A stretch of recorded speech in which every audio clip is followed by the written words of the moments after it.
Meus queridos irmãos, saúdo com a paz do Senhor, uma grata alegria, com a graça e misericórdia do Senhor, que mais uma vez nos chegamos até esta aula, chegamos até vocês, para transmitir mais uma lição da nossa escola bíblica dominical, lição que nós estamos já na lição 3, do terceiro trimestre deste ano, e o título da nossa lição, a capa, a Igreja de Cristo e o Império do Mal.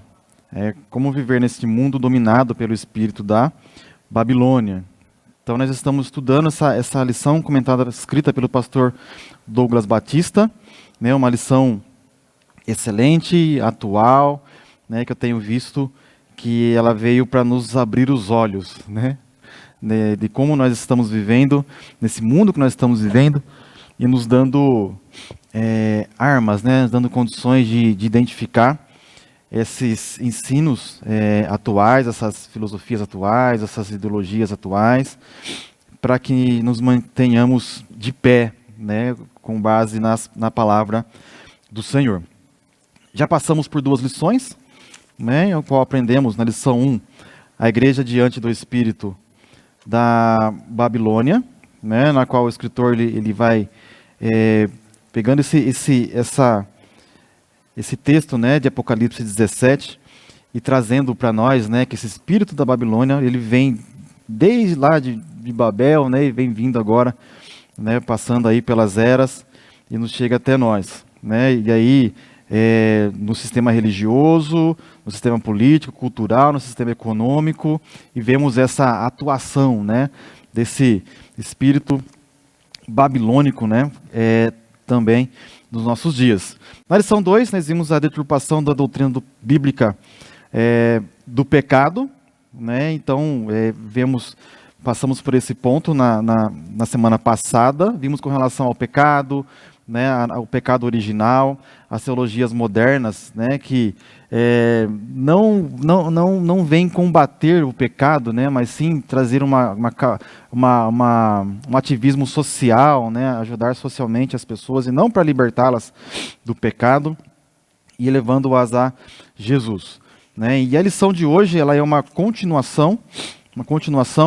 Vamos falar sobre o perigo do ensino progressista. O perigo do ensino progressista, e os irmãos já devem ter ouvido sobre esse progressismo em algum momento, se não, os irmãos vão ver hoje aqui nessa lição, e meus irmãos, é algo que vem realmente para nos abrir os olhos, para nos ajudar a olhar e a nos defender, e a orar também, pela nossa nação, pela nossa família, pela nossa igreja, pelo nosso pastor, que está na frente, na batalha contra esses males. Vamos orar para iniciar essa lição e já daremos início aos textos, aos comentários da nossa revista. Maravilhoso Deus, soberano Pai, no nome de Jesus que estamos aqui para trazer a Tua mensagem ao coração dos Teus servos, à mente dos Teus servos.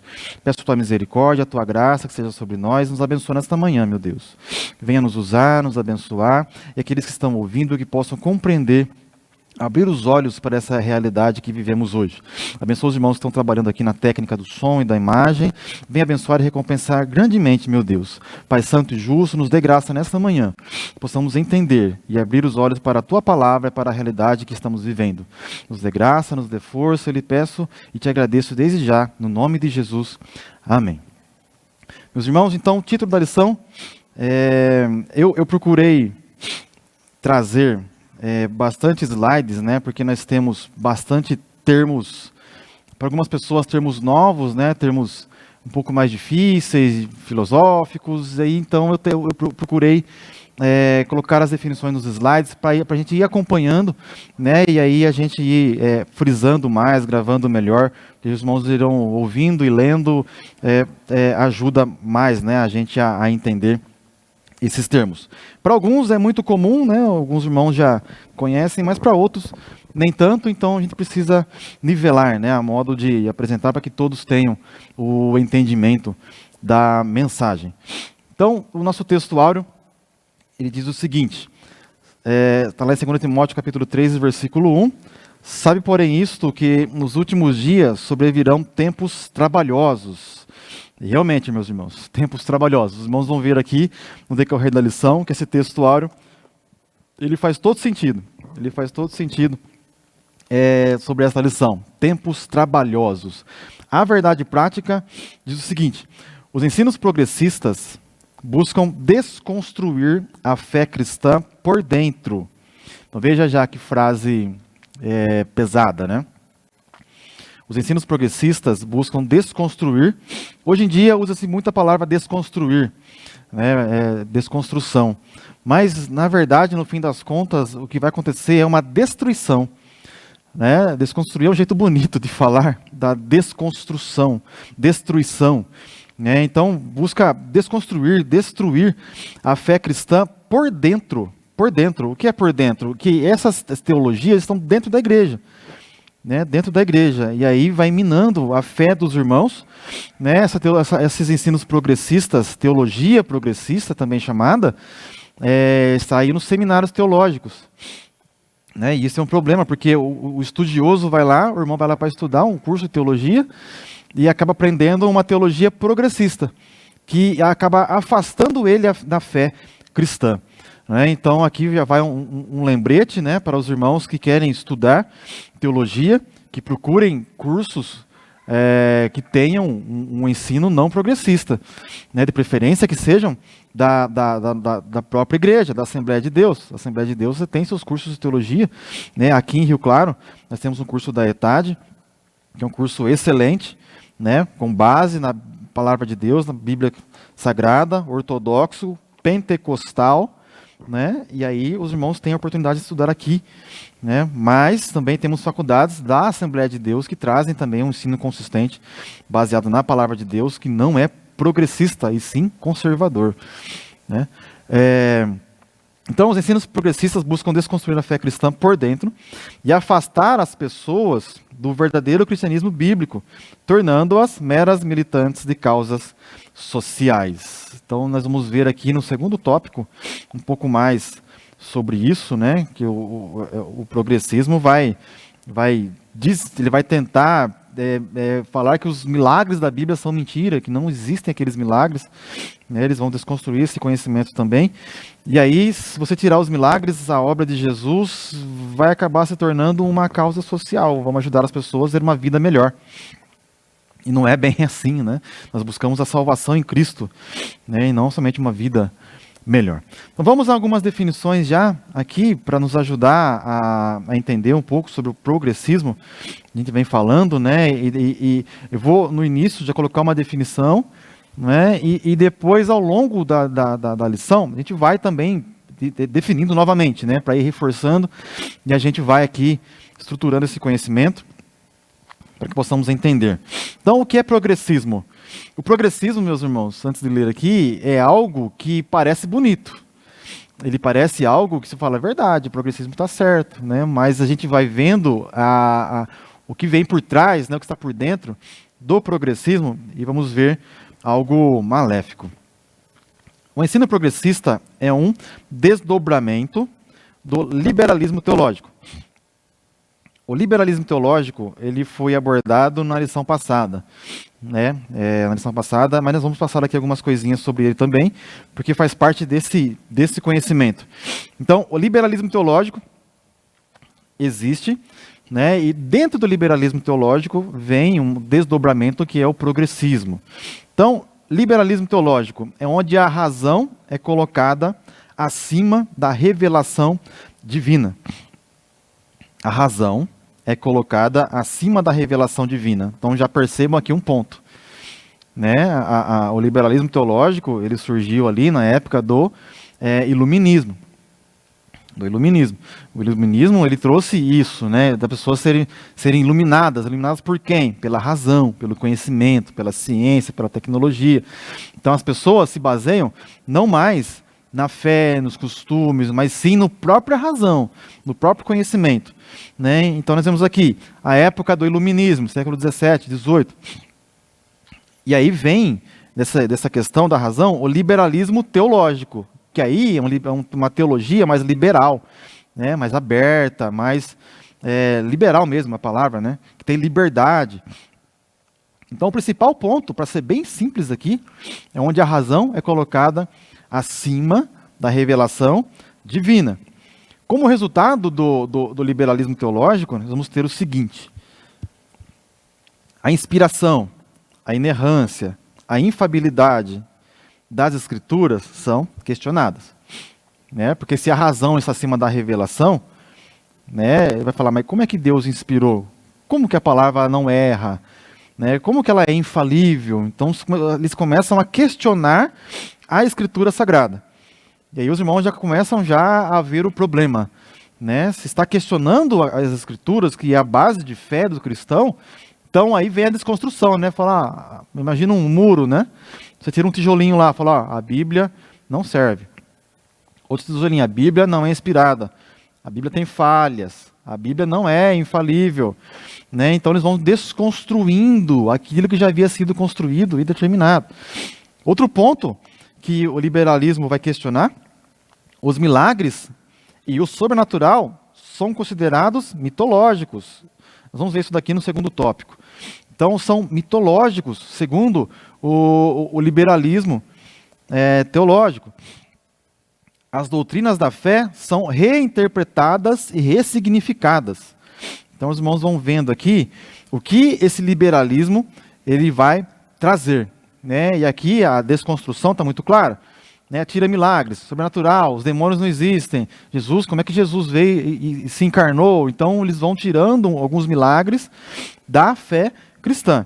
E as doutrinas, né? Já que se usa a razão ao invés da revelação, então aqui eles falam, então vamos pensar melhor. Né? Naquele tempo, lá no início, Paulo tinha um certo conhecimento de acordo com a época, mas hoje em dia tudo avançou, eles dizem. Né? A tecnologia avançou, a ciência avançou, então nós temos conhecimento, avançou, então nós temos condições de reavaliar as doutrinas. Né? E aí vem aquela frase que surgiu esse tempo atrás, é que a Bíblia deve ser reinterpretada, né? Deve ser reescrita, ressignificada. Então, os irmãos vão vendo aí o tamanho do problema, né? Uma afronta direta contra a palavra de Deus, uma afronta direta contra a Bíblia Sagrada. E os irmãos percebam que a palavra que eu estou usando aqui é liberalismo teológico. Então, não são pessoas que não creem em Deus, são pessoas que creem em Deus, são teólogos, mas com uma perspectiva, um pensamento, uma visão de mundo liberalista. E isso é um problema. Então, agora, sobre o progressismo, né? Que é um desdobramento do liberalismo. Então, eu falei aqui que a época era do iluminismo, né? E aí vem o pensamento, a teologia liberalista. E dentro do liberalismo vem o progressismo. O progressismo é uma ideologia política que defende o progresso social e econômico. Então, só nessa frase aqui, a gente não vê nada de errado. Porque quem é que não quer progredir? Quem é que não quer evoluir? Quem é que não quer avançar? Então, o progressismo é uma ideologia política que defende o progresso social e econômico. Agora, a questão é como? Né? O como eles fazem isso? Né? O como eles têm essa ideologia, né? Sobre a sociedade, a economia, e aí temos lá os seus autores. Né? Não vamos entrar nesse ponto, mas existem os autores aí que defendem o progressismo. Então, os progressistas acreditam que a sociedade deve estar em constante evolução e que as instituições e as políticas públicas devem ser reformadas para refletir os valores modernos. Então, o que existia de base, de fonte do passado, por exemplo, a gente defende e vive, né, um modo de vida judaico-cristão, né, com base ali na Bíblia Sagrada dos judeus, né, judaico-cristão. Então, e o que eles falam? Não, os valores modernos hoje são outros. Então, temos que reformar aquilo que já existe, as políticas, as instituições, para refletir esses valores. Por isso que hoje em dia a gente vê essa briga toda na política nossa, na nossa sociedade, para que sejam liberadas algumas políticas, algumas ações que são tidas como modernas. Por exemplo, aborto, né, uma briga tremenda, a teologia, né, as reflexões de ideologia queer, e aí, entre muitas outras, né, eles querem refletir esses valores modernos que existem atualmente na sociedade como um todo, né? Então, a gente vai vendo esse aqui já um problema, né? O que mais? Eles defendem que o progresso deve ser fundamentado pela razão humana e não pela fé religiosa. Por isso que o ataque hoje contra as igrejas são muito fortes, né? Então, o progresso ele é fundamentado pela razão. Os irmãos agora vão se lembrar, devem se lembrar, que eu falei aqui que o iluminismo ele prega isso também, que é a razão acima de tudo, né? E a teologia liberal também coloca a razão acima da fé, né? Então, aqui, o progressismo ele vem desdobrando isso e trazendo isso também, que a razão humana, que o progresso ele é fundamentado pela razão humana. Né, porque houve uma evolução do entendimento humano, da tecnologia, da ciência, então eles colocam a razão acima de tudo. E aí, meus irmãos, eu estou trazendo aqui um racional para a gente chegar nos pontos, né? O que está relacionado, e aí isso está relacionado à ruptura de padrões sociais tradicionais. Ruptura de padrões sociais tradicionais. Um exemplo, eu vou dar só esse, que já vai ficar claro, é a da família. Né? A família tem a sua estrutura formada desde sempre. Né? A Bíblia Sagrada nos trouxe lá na criação, onde Deus criou, já criou macho e fêmea, e aí a família já foi estabelecida, vieram os filhos. Né? E aí a sociedade veio trazendo esse norte judaico-cristão. Agora, com esses padrões de família diferentes hoje, o que vem sendo imposto na sociedade, porque o nosso governo agora ele é progressista, o progressismo está muito associado à esquerda. O que está relacionado à ruptura de padrões sociais tradicionais. Então, por isso vem muitos ataques à família tradicional. Hoje em dia, o que é ser tradicional, para a sociedade, acaba sendo errado. Né? Falar, você é tradicional, isso é uma coisa boa, mas para a sociedade é uma coisa ruim. Né? Então, os irmãos vão vendo aqui que eu trouxe aqui uma lógica no pensamento, né, que vai trazendo a essa ruptura. E aí, tudo que é já estabelecido como padrão, vem sendo questionado. Né, praticamente tudo. Então, o que nós temos hoje já estabelecido como base, ele acaba sendo agora... eles querem ressignificar, querem reestruturar, e aí o que nós temos de base acaba tendo essa ruptura, essa quebra, né? E por isso que essa lição que eu falei no início, ela veio para abrir nossos olhos, para nos trazer uma abertura de olhos, para a gente ficar atento e identificar, né? E aí a rede social hoje, ela potencializa isso, porque hoje em dia o que mais tem são pessoas na rede social, sendo mensageiros, né? Pessoas trazendo mensagens, trazendo visões, ideologias. E aí depois dessa lição aqui, a gente consegue, lição que eu falo, essa revista aqui, a gente consegue identificar.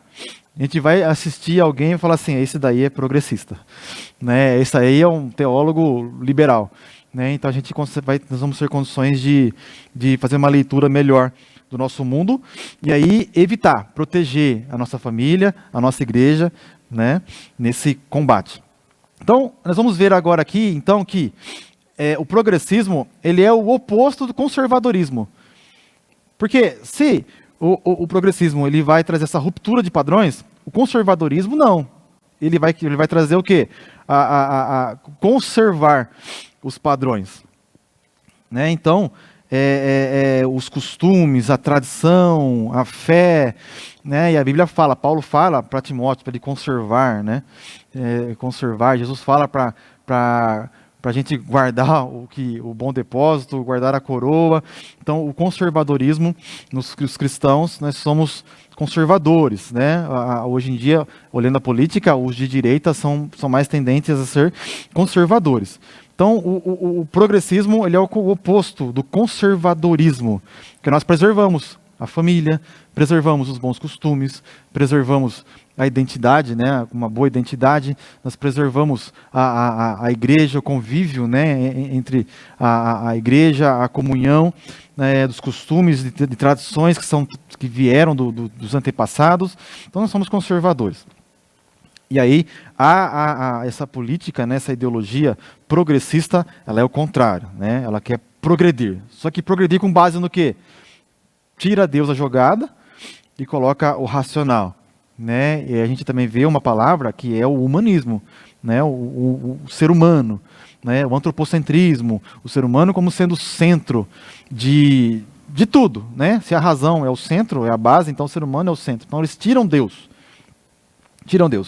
Né? Se Deus é algo que já está estabelecido, eles falam, não, Deus precisa ser então ressignificado.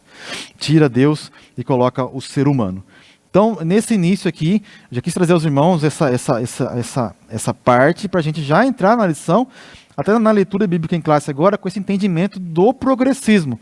E vamos ver o que Paulo escreve aqui, meus irmãos, é exatamente o que está acontecendo hoje.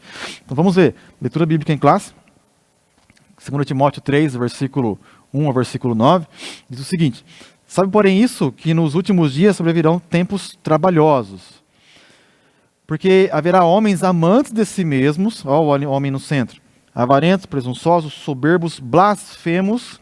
O que é blasfêmia? Né? Que vai blasfemar contra Deus, que vai de encontro com Deus, vai falar mal de Deus, vai querer afetar a Deus, né? Desobedientes a pais e mães, ingratos, profanos, sem afeto natural, irreconciliáveis, caluniadores, incontinentes, cruéis, sem amor para com os bons. A gente está vendo isso hoje. Traidores, obstinados, orgulhosos, mais amigos dos deleites do que amigos de Deus. E aqui a gente vê nesse progressismo, né? Igual eu falei já que os milagres são mitos, e aí a igreja acaba tendo, uma igreja progressista, né? A igreja acaba tendo uma atuação mais social, e aí para trazer as pessoas para a igreja, né, fazem movimentos mirabolantes, né? A igreja vira mais um entretenimento do que uma própria igreja. Então são mais amigos dos deleites. O que é entretenimento? É um deleite, é uma coisa que te dá prazer, te dá alegria. Entretenimento, distrai. Então a igreja acaba sendo uma distração e não um lugar de confronto da palavra de Deus para mudar o caráter. Vamos falar isso depois no terceiro tópico. Versículo 5. Tendo a aparência de piedade, mas negando a eficácia dela. Desses, afasta-te.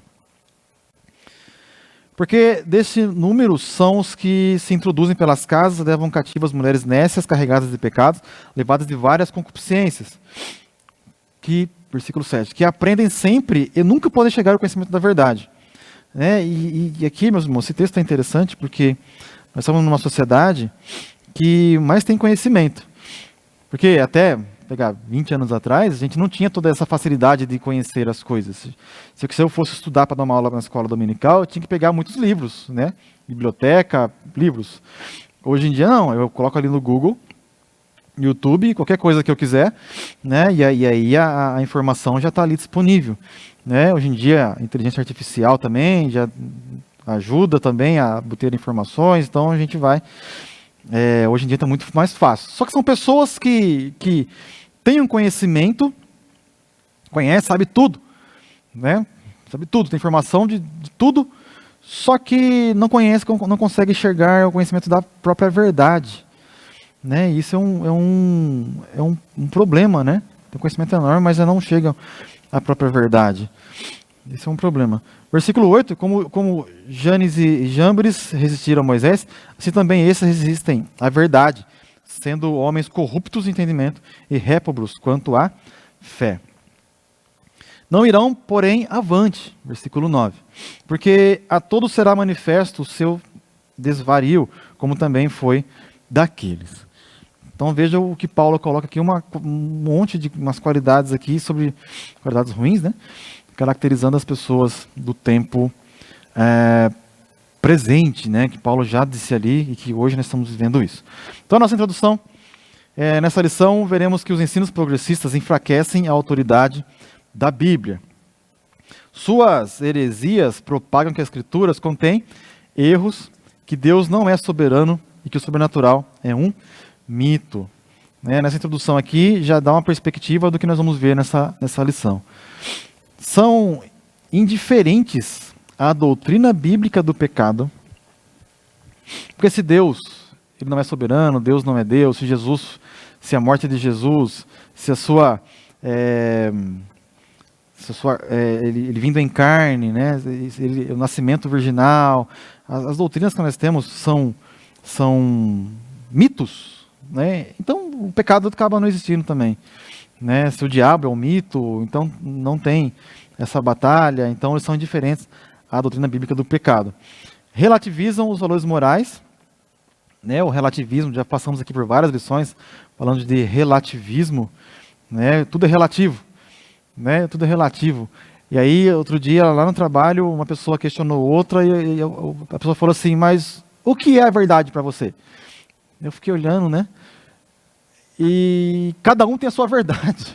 Cada um tem a sua verdade, né? Então eles colocam a Bíblia como sendo a sua verdade, né? A minha verdade, não a dele, não a dele. Então relativismo, né? Relativiza os valores morais. Isso é errado para você, não para mim. Então relativismo. Defendem a necessidade de ressignificar a fé cristã, né? Então o que já está estabelecido, nós falamos já, querem ressignificar.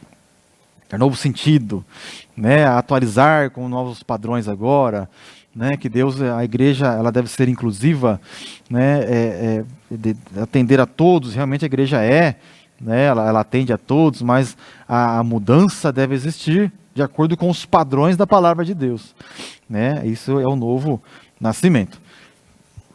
Nessa oportunidade verificaremos alguns dos seus heréticos conceitos dos meios espirituais pelos quais a igreja deve resistir aos seus efeitos maléficos. Então veremos algumas coisas, meus irmãos. É impossível, nesse tempo que nós temos, trazer algo profundo sobre o progressismo. Mas, como eu disse, é algo para nos abrir os olhos, né? E os irmãos podem pesquisar, até adquirir o livro, né? Que ele é um apoio da nossa aula. Tem mais coisa aqui. E existem mais livros também sobre esse assunto. E pessoas piedosas, né, cristãs autênticas, também falando sobre o progressismo. O primeiro tópico é descaracterização do cristianismo. Descaracterizar é tirar a característica, né? Aquilo que caracteriza o cristianismo, o que estão tentando fazer é descaracterizar, né? Você olha para o cristianismo e fala, e agora? Isso aqui é ou não é? Né? Tira a sua característica principal. E aí, nosso primeiro ponto é a deterioração moral. A expressão bíblica, últimos dias, faz alusão ao período anterior à volta de Cristo, sendo retratado como um tempo extremamente difícil, né? É o que nós lemos aqui em 2 Timóteo 3:1. Mas você precisa saber disso, nos últimos dias sobrevirão tempos difíceis. O apóstolo Paulo alerta que o comportamento humano estará associado à impiedade, caracterizada pela profunda degradação moral. Então, a moral ela vem se degradando, né? As pessoas, se você é uma pessoa correta, a pessoa faz tudo certinho, você é um moralista, né? E é visto como errado também, né? E aí as pessoas estão assim afundando numa degradação moral, onde não se tem mais padrões, né? Se os padrões estabelecidos estão sendo tirados, então não tem limite, né? As pessoas fazem o que elas quiserem. E aí a gente vai vendo os perigos do progressismo. A Bíblia nos adverte a viver em santidade em qualquer época da jornada cristã. 1 Pedro 1:15, ele fala assim, pelo contrário, assim como é santo aquele que os chamou, sejam santos vocês também em tudo o que fizerem, né? Busca da santidade. Então eles vêm buscando agora aqui essa descaracterização. O segundo subtópico é a erosão da ortodoxia. A erosão da ortodoxia. Erosão, os irmãos devem conhecer, mas e aí a gente pensando no solo, né? A erosão a gente fala do solo, depois a gente aplica esse termo para outras coisas. Então a erosão é um processo de desgaste, transporte e decomposição de partículas do solo, rocha e sedimentos. Então um terreno está ali e vai acontecer um desgaste, né? Um transporte ali, uma decomposição de partículas do solo, que de repente surge uma erosão, surge aquele buraco, aquela vala. Né? É muito comum em tempos de chuva, a gente vê no asfalto, né? De repente surge um buraco gigante no asfalto que cabe um carro dentro. O que aconteceu ali? Foi uma erosão. Que aconteceu por dentro, né? A água vai correndo por dentro ali, por debaixo do asfalto, e aí ela perde sustentação e ele desaba. Erosão. E pensando nisso agora aqui, a erosão da ortodoxia. Ortodoxia, né? E aí a gente vai vendo a erosão, né? Pensando na terra, agora na ortodoxia, né? Ela vai sendo consumida por dentro, e aí, em determinado momento, ela desaba. E o que é ortodoxia? Ortodoxia é uma palavra que vem do grego, significa doutrina correta. Doutrina correta. Em um contexto religioso, a ortodoxia refere-se à crença de uma determinada igreja, que para nós, a nossa ortodoxia, nós estamos baseados na Bíblia, no credo da igreja, em concílios que vieram do passado já estabelecidos e aceitos, né? Então, nós somos cristãos ortodoxos. Por quê? Nós temos uma base de crença, né? Bíblia, nosso credo, né? Os concílios, nós temos uma base, nós somos ortodoxos, nós temos a nossa base de fé, né? Que é a palavra de Deus, né? E aí vem também os credos e concílios estabelecidos. Então, o ensino progressista, ele vem tentando corroer, criar uma erosão na ortodoxia, para que essa base nossa, ela venha se cair, ela venha ter uma erosão. Então, o ensino progressista representa um ataque teológico à ortodoxia bíblica. Suas teses reduzem o texto bíblico a um mero registro de experiências religiosas. Meus irmãos, e aí o negócio é bem complicado, né? Bem forte, porque para um cristão ortodoxo, que somos nós, a Assembleia de Deus é uma denominação ortodoxa, conservadora, a gente tem a nossa base na palavra de Deus. E aí o ataque do ensino progressista, do teólogo liberal, é aonde? Na própria Bíblia. Né? Então, se a Bíblia ela é ressignificada, todo o cristianismo ele perde a sua base. Por isso que nós precisamos manter, né, a palavra de Deus como sendo a nossa base de fé, né, essa é a nossa única regra de fé, infalível, para o cristão, a nossa única base de fé. Por isso que já passamos aqui em lições que a gente fala o seguinte, que a Bíblia é a única base de fé para o cristão. É a única. É ela que nos dá o direcionamento. Né, e aí ela não pode ser corroída, portanto. Desse modo, o fundamento da fé cristã é questionado, isto é, a autoridade bíblica é rejeitada e suas verdades negligenciadas. Então, cuidado, meus irmãos, com o que você está assistindo, com o que você está ouvindo. Né? Procure pessoas para ouvir algum estudo, que compartilhem a mesma fé que a sua. Não vá assistir pregadores, ensinadores, participar de cursos que são progressistas. Né? E hoje em dia, para o jovem, é difícil, porque as faculdades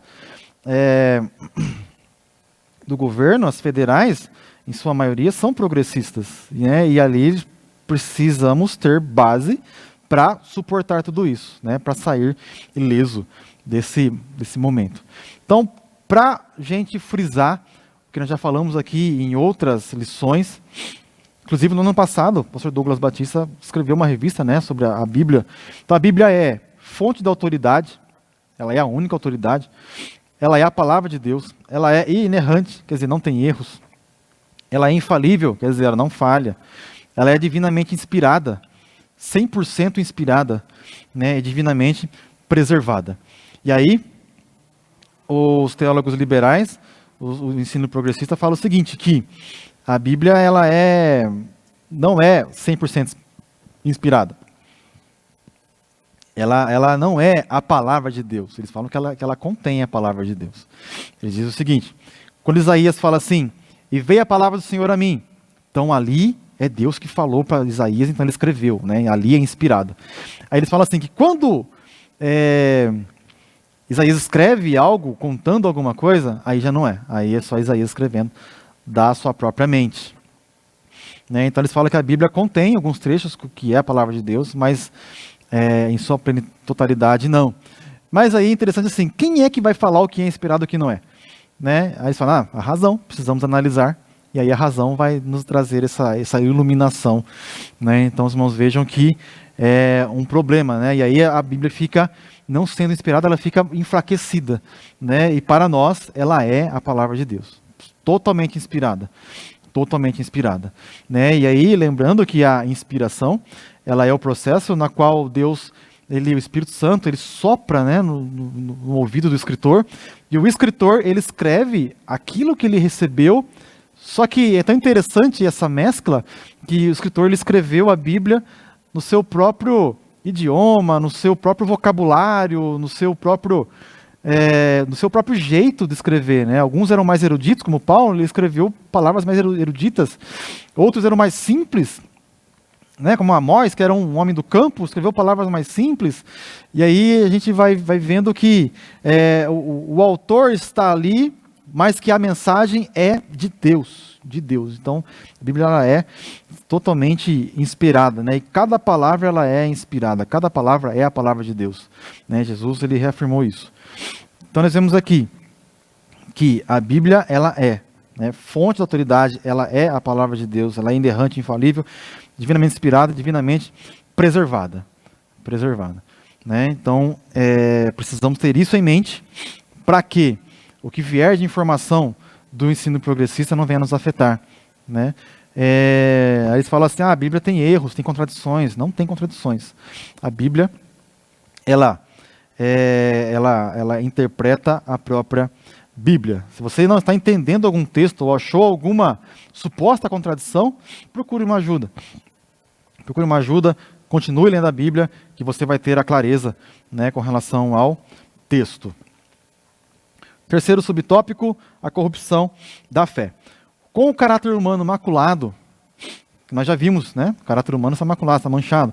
E a corrosão da ortodoxia, promovidos pelo progressismo no ensino, o cristianismo e a fé bíblica são descaracterizados. Eles perdem aquela forma, perdem aquilo que é o cristianismo, né? Que a gente vê hoje, pessoas com caráter maculado, e com esse que nós estamos vendo aqui, de corroer a ortodoxia, corroer a palavra de Deus, nós vamos olhar para o cristianismo e falar assim, mas esse cristianismo aqui não é tão cristianismo assim, né? Ele vai ser descaracterizado. E é isso que eles querem, um cristianismo diferente, um outro evangelho, né? Então, ele perde a característica.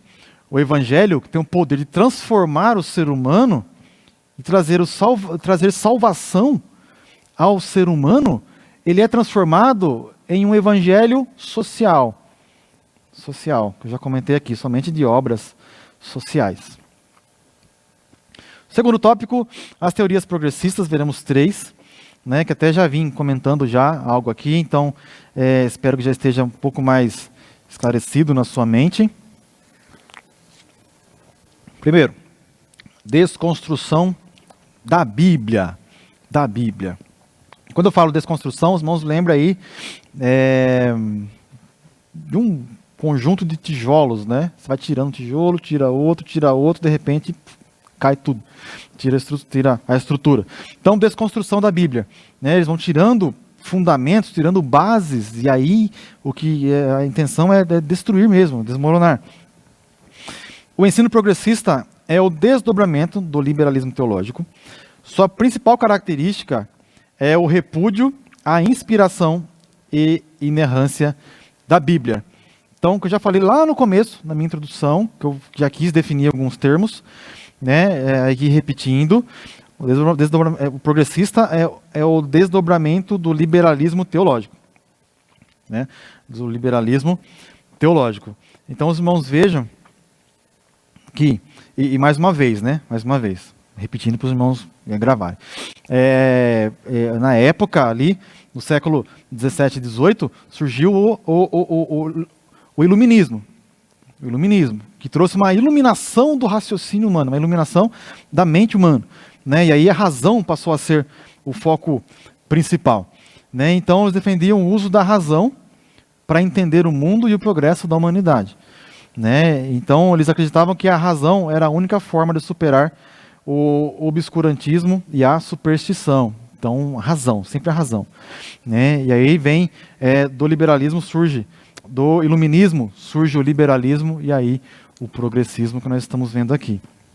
Sempre a razão em foco, né? Tira Deus e coloca a razão. A ênfase do progressismo repousa no antropocentrismo, como sendo o homem o centro, e esse ensino produz pessoas egocêntricas e retira a convicção do pecado. Retira a convicção do pecado.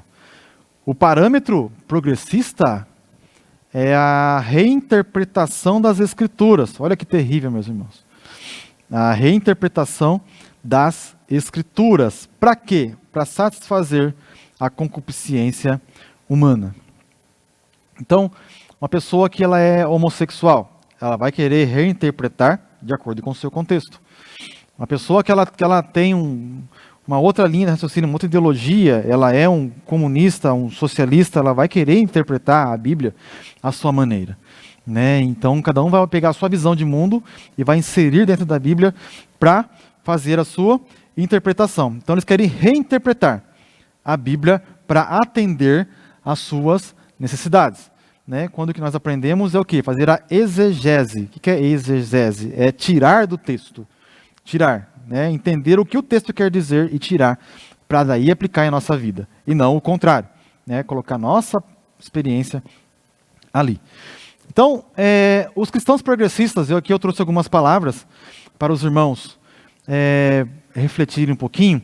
E esses pontos eu tirei de um livro que se chama Outro Evangelho. Eu até coloquei a fonte ali embaixo. Outro Evangelho. A escritora não sei se fala Alisa, né, ou Alissa Childers. Esse livro é bastante interessante porque ela conta a sua vivência numa faculdade que é progressista. Ela é cristã e ela conta a sua vivência ali. E eu não li o livro todo, né, pincei algumas partes, mas o que eu peguei ali de informação, eu concordei, eu vi que é correto, e eu trouxe algumas partes para os irmãos verem. Então, o que ela coloca nesse livro? Que os cristãos, olha o que ela põe, cristãos progressistas repudiam. Os cristãos progressistas repudiam a Bíblia como palavra de Deus inspirada e infalível. Eles veem falha, eles não veem a Bíblia como sendo inspirada, totalmente inspirada. Eles falam da irrelevância da Trindade ou defendem o teísmo aberto. Teísmo aberto eu não vou explicar aqui, porque está no nosso segundo subtópico. Lá vamos falar somente dele. Tá? Então eles falam da irrelevância da Trindade. Então vejam, bases da nossa fé cristã são questionados. A Bíblia, como sendo inspirada e infalível, a Trindade, eles repudiam, questionam, eles desconsideram os ensinos sobre o pecado original e a pessoa e pessoal e a salvação pela graça. Então não existe o pecado original, que vem lá de Adão. Né? Não existe o pecado pessoal. Então, se não tem pecado, para que vai ter salvação? Também eles desconsideram a salvação pela graça. Então vejam, meus irmãos, que é a base da nossa fé, da nossa ortodoxia. Repudiam o nascimento virginal de Cristo Jesus. Como é que pode um Deus se encarnar e nascer de uma mulher de forma natural? Repudiam. Repudiam o sacrifício expiatório e substitutivo na cruz e sua ressurreição corporal. Então a obra de Jesus também é um mito. Vejam, né, para nós que somos cristãos ortodoxos, vejam o que esse ensino progressista, e meus irmãos, de novo, são cristãos, são teólogos progressistas que ensinam isso. Abdicam todo e qualquer milagre ou sinal divino. Né? Os milagres não são milagres, não existem na mente deles. O sinal divino não existe. Né? São formas ali de trazer uma mensagem, né? Como se fosse uma parábola, né? Uma mensagem ali. O que eles falam sobre o nascimento de Jesus é que Jesus ele é uma figura de linguagem ali do nascimento dele, né? Físico, para que seja uma mensagem do nascimento de Jesus dentro de nós. Né? Assim como Maria teve Jesus, também possamos ter Jesus dentro de nós. Né? Mas aí nós vemos e cremos que foi real, né? Não é um mito. Deve-se deixar claro que os cristãos progressistas não estão questionando questões secundárias ou não essenciais à fé. Eles romperam com aquilo que foi crido em todo lugar, em todo tempo e por todos os fiéis. Então vejam, o que vem sendo questionado, com que eles romperam, não são coisas secundárias, Coisa que você fala assim, não, tudo bem, dá para ter uma discordância aqui, beleza. Mas não, o que eles estão questionando é aquilo que foi crido em todo lugar, em todo tempo e por todos os fiéis. Então é a base realmente, né? É a base realmente. Então é algo assim terrível, né? Esses últimos slides aqui eu tirei do livro Outro Evangelho de Elisa, que ela vai falar o livro inteirinho somente sobre o ensino progressista. É um livro interessante. Agora sim, o segundo subtópico, o teísmo aberto. E antes de chegar no teísmo aberto, eu quero mostrar para os irmãos que existem outras formas de se entender, outras filosofias, né, outras teologias com relação à existência de Deus. O teísmo aberto é uma delas, mas eu vou deixar ela por último. Vou passar por outras aqui para os irmãos verem o tanto de filosofia, de teologia que existe, né, que eu vou comentando sobre cada uma delas. Então veja, existe o ateísmo, que é o mais conhecido, né, que nega a existência de Deus. Existe o politeísmo, que prega que existem muitos deuses. Existe o dualismo, Deus existe, mas é finito. Ele é finito, ele não é um Deus todo-poderoso, né? E aqui existe o dualismo, né, entre o bem e o mal, né? Aquele equilíbrio entre o bem e o mal, aquele símbolo, né, o yin e yang, né, que tem, que deve haver um equilíbrio entre o que é bom e o que é mal, deve haver um equilíbrio nisso, né, para que as coisas deem certo. Esse é o dualismo.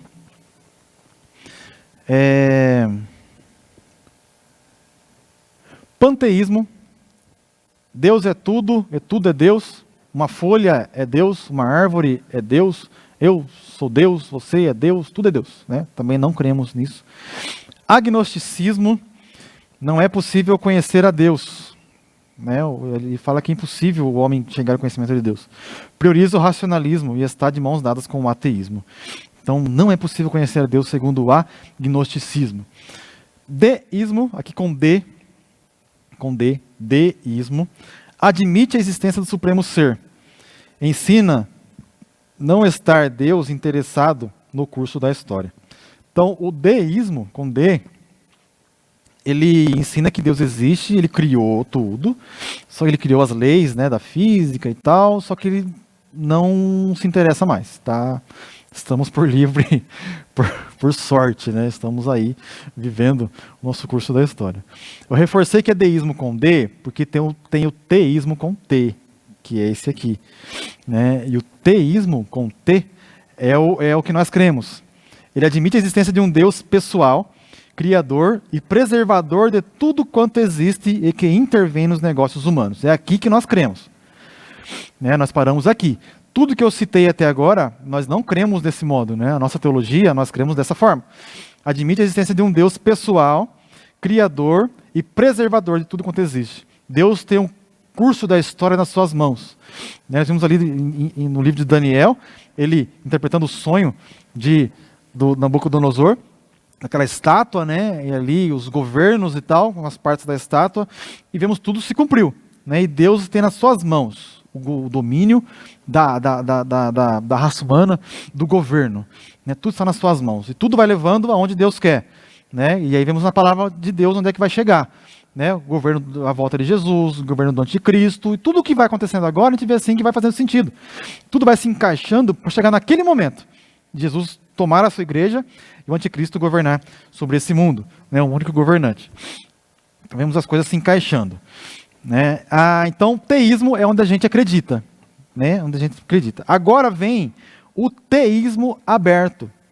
O teísmo aberto, que ele surge aí no liberalismo teológico. O que ele fala? Que Deus é limitado. Deus não conhece o futuro em detalhes. Não exerce o controle absoluto sobre o universo, nem sobre a vida humana. Então Deus existe pelo teísmo aberto, criou, ele sabe do futuro, mas não sabe em detalhes. Não sabe em detalhes. E aí eu estava ouvindo um professor, ele falou o seguinte, que para tentar ilustrar, Deus sabe que você vai comer macarrão no domingo, na hora do almoço. Mas ele não sabe se no seu macarrão é molho branco ou molho vermelho. né? Isso aí é algo simples para a gente poder entender, né, o que eles pregam. Então Deus ele é limitado pelo conhecimento deles. E aí o que acontece, né? É como se Deus ele fosse sendo pego de surpresa toda vez, né? O ser humano vai fazendo as coisas e aí pelas ações do ser humano vai tomando um rumo na história, daí Deus é obrigado a ir lá e fazer alguma coisa, né? E aí Deus fica sempre correndo atrás. Então, é uma visão teológica que afirma que Deus não é onisciente, né? Deus não conhece o futuro com certeza, né? E nós cremos, na verdade, que Deus ele é onipresente, onisciente e onipotente. Tem todo o poder, onipotente, onisciente, sabe de tudo, onipresente, está em todos os lugares. E que inclusive, Deus passeia na eternidade. Ele está em todos os tempos ao mesmo tempo. Então esse é o nosso Deus. Agora dizer aqui que Deus não conhece o futuro em detalhes, se Deus já está lá, como é que ele não conhece, né? Então a gente temos esse teísmo aberto. E aí as pessoas que vêm desse ensino progressista falam, puxa vida, pode ser verdade mesmo. Né? Como é que Adão e Eva pecaram? Deus não sabia que eles iriam pecar? Né? Então nós vemos que Deus sabia. Vamos passar um slide aqui. Afirma-se que o conhecimento divino das coisas que estão por acontecer depende das ações livres dos homens. Então, nós damos muito mais ênfase aqui ao livre-arbítrio, né? O homem faz o que ele quiser e aí Deus tem que ir conhecendo. Nessa heresia, Deus foi surpreendido pelo pecado no Éden e forçado a redesenhar a história humana. Né? Então, eles falam assim, Deus, Adão e Eva pecaram. Falo, e agora? Né? Deus junta ali e fala, o que nós vamos fazer? Mas nós vemos em Apocalipse 13:8, que veja que texto interessante e muito claro. E adoraram no Apocalipse 13:8. Todos que habitam sobre a terra, esses cujos nomes não estão escritos no livro da vida do Cordeiro que foi morto desde a fundação do mundo. Então, o plano da salvação, o plano de Deus para redimir a humanidade, já havia sido criado antes mesmo do pecado existir. Então Deus já sabia, né? Deus já sabia, não foi pego de surpresa. Então, essa questão de que o teísmo aberto, para nós não faz sentido, meus irmãos, porque a própria Bíblia já refuta esse pensamento, né? Essa ideologia, já refuta esse pensamento progressista. Né? Nós cremos que Deus ele é soberano, né? Ele passeia na eternidade, ele sabe de todas as coisas em detalhes, e que o curso da história está nas suas mãos. O terceiro subtópico, a teologia da demitologização.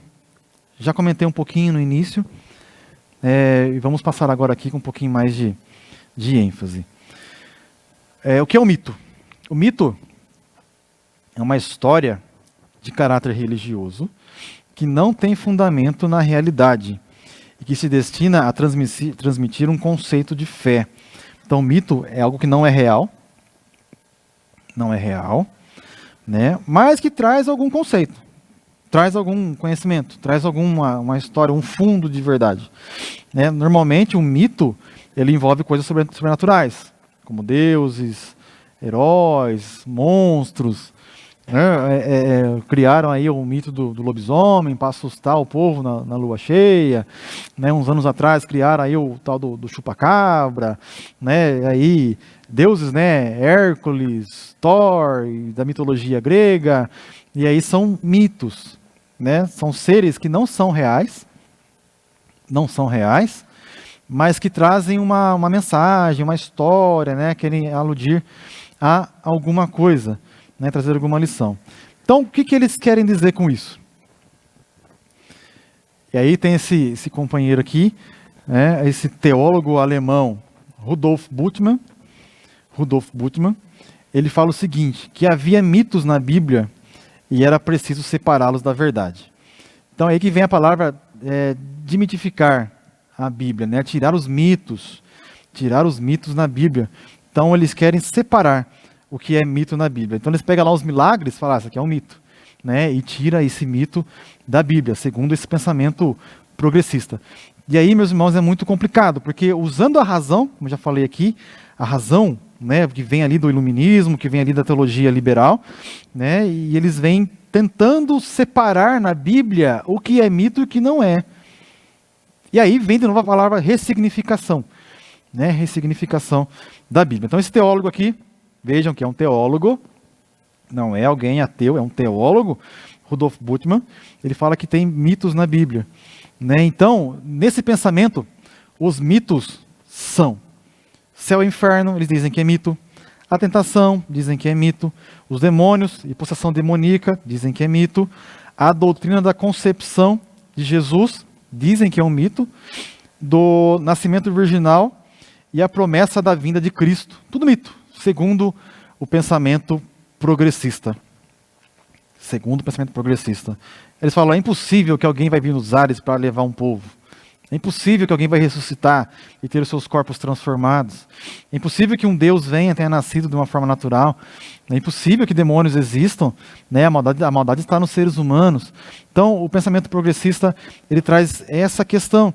E que se as pessoas pararem de acreditar nesses termos bíblicos, nessas histórias bíblicas, nesses milagres bíblicos, aí a fé da pessoa se enfraquece, né? E eles não têm mais a sua base, né? Deixam de ser ortodoxos, e aí é ladeira abaixo.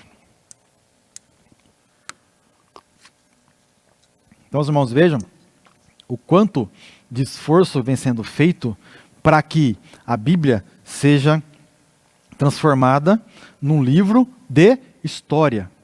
De história. O que vem sendo feito esforço é que a Bíblia ela seja somente mais um livro. Um livro do quê? Que conta a história do povo de Israel, que conta a história do tempo de Jesus, e que esses milagres que Jesus fez são, na verdade, mitos, não são reais, né? Eles querem trazer alguma mensagem, né? Alguma mensagem mesmo, né? ao ser humano. Então é feito um esforço enorme, meus irmãos, para que a Bíblia seja somente mais um livro. Somente mais ali um conjunto de livros para trazer uma história. Seja um livro apenas histórico. Quando na verdade a Bíblia já mostrei aqui no slide, é a palavra de Deus. A Bíblia é inspirada, inerrante, infalível, palavra de Deus para a nossa vida. É o único manual do ser humano. É o livro que nos ensina como chegar até o céu, que nos ensina com relação ao pecado, com relação à salvação em Cristo Jesus. E graças a Deus, meus irmãos, graças a Deus, a igreja que nós congregamos aqui em Rio Claro, né, temos um pastor muito zeloso, e aí os irmãos aqui, um corpo de obreiros também muito zelosos, né, pela igreja, e temos aqui uns ensinos consistentes, né, sobre Jesus. E precisamos tomar cuidado com o que nós estamos assistindo, nós estamos ouvindo, muito cuidado. Terceiro tópico e o último, refutando o ensino progressista, o que devemos fazer? Reafirmar a autoridade bíblica. É o que eu vim fazendo aqui aos poucos, né, durante esse discurso sobre o progressismo, né, algumas coisas eu já vim comentando. Então precisamos do quê? Reafirmar a autoridade bíblica. A Bíblia é a autoridade. Né? É ela que tem a resposta para todas as questões. É ela que mostra o caminho. Né? O salmista diz que lâmpada para os meus pés é a tua palavra. O que é a lâmpada para os meus pés? Ele ilumina o caminho. Né? Então, vamos seguir aqui no nosso texto. Em refutação ao ensino progressista, é indispensável reafirmar a doutrina da inspiração divina, verbal e plenária, da inerrante palavra de Deus. Né? Então, a Bíblia ela é a palavra de Deus, né? Inspirada palavra de Deus, inerrante palavra de Deus. Né? Ela foi soprada ali, né? Não é o ditado, né? Que o que Deus falou, ele escreveu, não, mas foi soprada ali a palavra de Deus e os escritores registraram.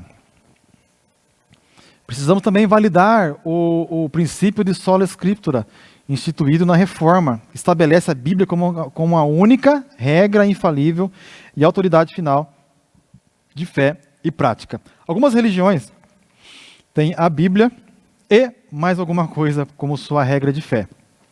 A Bíblia e os costumes da igreja. A Bíblia e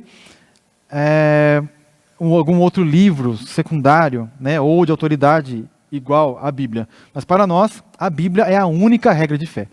Todos os outros escritos evangélicos, todos os outros textos e mensagens, tudo deve estar baseado na Bíblia. Tudo que existe com relação ao cristianismo deve estar baseado na Bíblia. Para os progressistas, né, e até alguns da teologia liberal, né, eles colocam a experiência acima da mensagem. E aí é outro problema, né? Quanto para nós é o inverso. A experiência deve estar contida dentro da Bíblia. Se aquela experiência minha não tem base bíblica, eu não devo considerá-la como verdade. Né? E as pessoas estão pensando, mas eu senti isso, eu vi isso, eu tive isso, mas isso está de acordo com a palavra? Não, então não serve. Né? A palavra de Deus, ela é o filtro, ela é a peneira, ela é a régua, é a medida. Né? Não tem experiência, não tem outro texto, outra pessoa que surja para que venha trazer uma outra mensagem. O apóstolo Paulo disse que se aparecesse um anjo, e não é qualquer coisa, é um anjo. Né? É um anjo, meus irmãos. Se aparecer um anjo trazendo um outro evangelho, além do que ele já havia ensinado, considera como maldito. Né? Um anjo, meus irmãos, não é vindo outra pessoa, é um anjo. É algo sobrenatural, é algo tremendo. Né? E Paulo falou isso. Se vier um anjo, ainda assim que se vier um anjo, é maldito aquele outro evangelho. Então devemos conservar a mensagem que nós temos. Mais uma vez, aquele slide que eu já mostrei, a Bíblia é fonte da autoridade, ela é a palavra de Deus, ela é inerrante, infalível, divinamente inspirada, divinamente preservada. Essa é a palavra de Deus. Segundo subtópico, ensinando as doutrinas bíblicas. Ensinando as doutrinas bíblicas. E aqui é um ponto que a gente acaba errando. Ai, não mudei aqui. Agora sim. Aqui é um ponto que a gente acaba errando. Jesus deixou a grande comissão. A grande comissão confiada à igreja consiste em fazer e ensinar discípulos. É função da igreja ser atuante. Igreja que eu falo nós, não é a questão do pastor mandar a gente fazer. A questão é de cada cristão. De cada cristão. A grande comissão é para cada um de nós. Né? Então, a grande comissão foi confiada à igreja em fazer discípulos, em ensinar discípulos. Então, nós precisamos fazer esse trabalho, né? De divulgar a mensagem e ensinar as doutrinas bíblicas. Né? E aí, eu me lembro das palavras de Jesus, que ele falou assim que as portas do inferno não prevalecerão contra a igreja. Ele falou que as portas do inferno, quando a gente fala em porta, a porta ela fica paradinha. Né? Nunca vi ninguém atacar um outro com uma porta. A porta não é para ataque. Né? Só Sansão que arrancou uma porta lá, mas ele levou embora. Mas a porta, ela não é para ataque. A porta fica parada. Quando eu leio o texto que as portas do inferno não prevalecerão com a igreja, quer dizer que a igreja vai avançar sobre essa porta. E essa porta não vai resistir. Então, onde houver uma porta do inferno, a igreja deve avançar sobre ela e essa porta não vai resistir. Porque alguns ensinam e pregam que a igreja tem que suportar a porta do inferno. Mas eu vejo que é o contrário, porque porta não é para atacar ninguém. A porta ela fica ali para fechar, para defesa. Então, tipo assim, as defesas do inferno não suportarão a igreja. É isso. Então nós precisamos, a igreja precisa avançar. Avançar e avançar. O ensino é essencial para instruir, expor e corrigir o erro. Veja o que Paulo fala em 2 Timóteo 3,16. Aqui, né? Toda a escritura é inspirada por Deus e útil para o ensino, para a repreensão, para a correção, para a educação na justiça. Então veja o poder da palavra de Deus, meus irmãos, na mudança de vida. Né? E não como uma mudança de vida social apenas, né? Por fora, um moralismo, mas uma mudança interna, um nascer de novo. Uma justificação diante de Deus, uma regeneração do ser humano, total. Né? Então, a gente lê a palavra de Deus, ela nos confronta e eu falo, eu preciso mudar. Agora, para o progressismo, fala assim, ele lê a palavra de Deus, a palavra confronta e fala, eu preciso mudar essa palavra aqui. Precisamos ressignificar. Isso aqui está ultrapassado, isso aqui não existe mais, eu preciso ressignificar esse texto aqui, porque ele não serve mais na sociedade atual. Perceba, meus irmãos, o grande problema. Então, a palavra de Deus, ela tem poder. A atuação é primordial na transformação da velha natureza. Veja o que Paulo fala em Efésios 4, versículo 23 e 24. Se deixar renovar no espírito do entendimento de vocês, a se revestir na nova natureza. Nova natureza, nasce de novo, criada segundo Deus, em justiça e retidão, procedentes da verdade, da palavra de Deus. Então, o que procede da verdade? Uma nova natureza criada segundo Deus. Isso procede do quê? Da verdade. Meus irmãos, então é a palavra de Deus que muda o ser humano. Não é uma entrega de cesta básica todo mês que vai mudar o ser humano. Você vai alimentar só o corpo dele ali e vai deixar ele dentro da igreja, mas não vai ser transformado. Quando a trombeta soar, não vai subir. Por quê? Ele só quer alimentar o corpo. Formação do caráter, Efésios 4:13, até que todos cheguemos à unidade da fé e do pleno conhecimento do Filho de Deus, ao estado de pessoa madura, à medida da estatura da plenitude de Cristo. Então o cristão está evoluindo para chegar à estatura de Cristo, né? da unidade da fé, do pleno conhecimento do Filho de Deus. Então é uma transformação do caráter, meus irmãos. Eu conheci gente que antes de ser cristão era com todo respeito, uma desgraça. Uma pessoa que não valia, como se diz, não valia o arroz que comia, né? Mas quando se converteu, a pessoa ela é transformada, o caráter mudou, né? Deus fez uma obra completa. E você deve ter passado por isso, né? Você que está assistindo deve ter tido talvez uma vida profana, uma vida fora da vontade de Deus, e quando se converteu, mudou, né? Olha para você mesmo, você vai ver a mudança, como você era antes de Jesus e como você é agora. Terceiro subtópico e o último, enfatizando a santificação, né? Eu me lembro que na lição 1, o pastor José Ricardo, que ministrou a lição aqui, com muita graça, ele comentou sobre a ortodoxia, que é o conhecer ali a palavra, né? O credo, as crenças e seguir, e a ortopraxia, que é colocar em prática, né? Não é só saber, mas colocar em prática, senão nada serve. Por que eu falei de prática aqui? Por causa da santificação. O fortalecimento da autoridade bíblica e do aprendizado das doutrinas cristãs precisam estar atrelados a uma vida de santidade. O cristão precisa ser santo, ele precisa se consagrar a Deus. O verbo santificar vem do grego agiazo, que significa separar, purificar, consagrar. Não é somente conhecer as doutrinas, não é somente conhecer a palavra, mas ter uma vida separada e consagrada a Deus, né, ao Senhor. 1 Pedro 1,16 fala, sejam santos porque eu sou santo. Essa é a palavra do Senhor. A santificação é a operação do Espírito Santo em manter o crente separado do pecado e consagrado a Deus. É a operação do Espírito Santo. Por isso que é necessário nascer de novo. Nasceu de novo, né? Ele já faz parte do corpo de Cristo, ele recebe o Espírito Santo, ele já é justificado, né?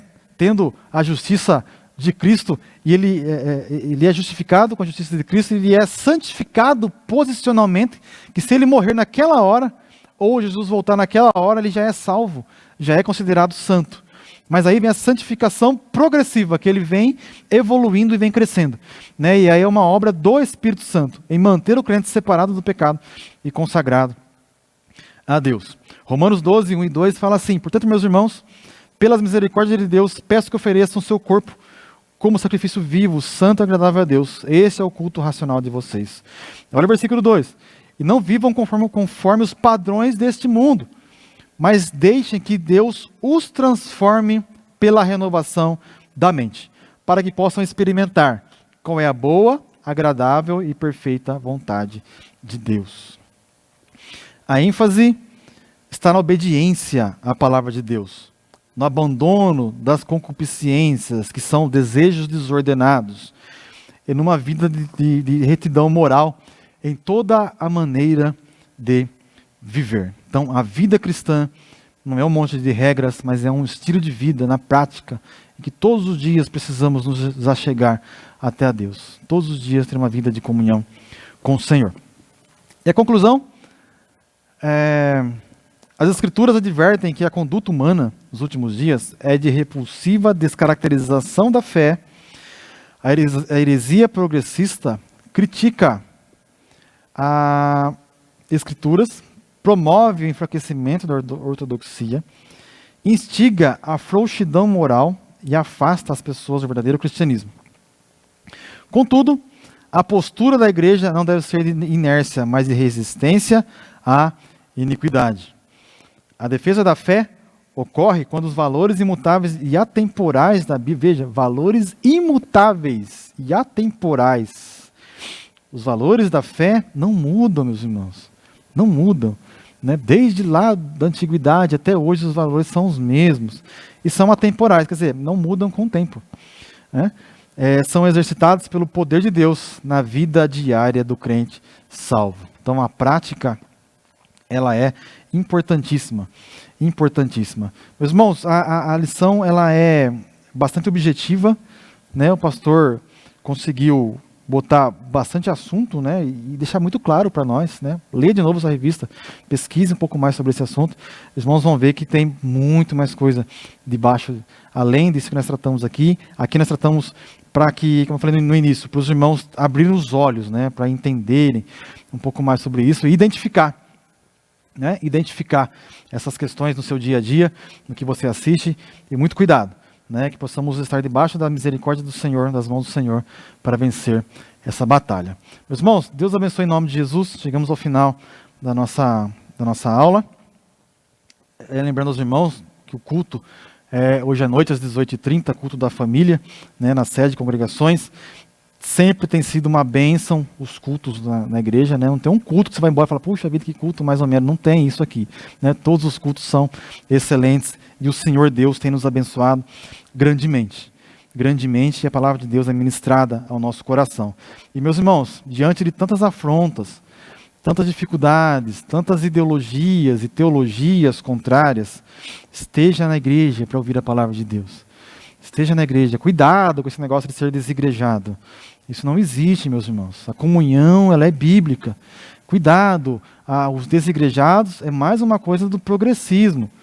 Do progressismo, né? Eu posso ficar aqui, posso fazer o que eu quiser, eu posso, né? Cuidado. Esteja num culto ao Senhor. Ofereça o seu culto a Deus. O seu corpo, como nós lemos aqui em Romanos 12.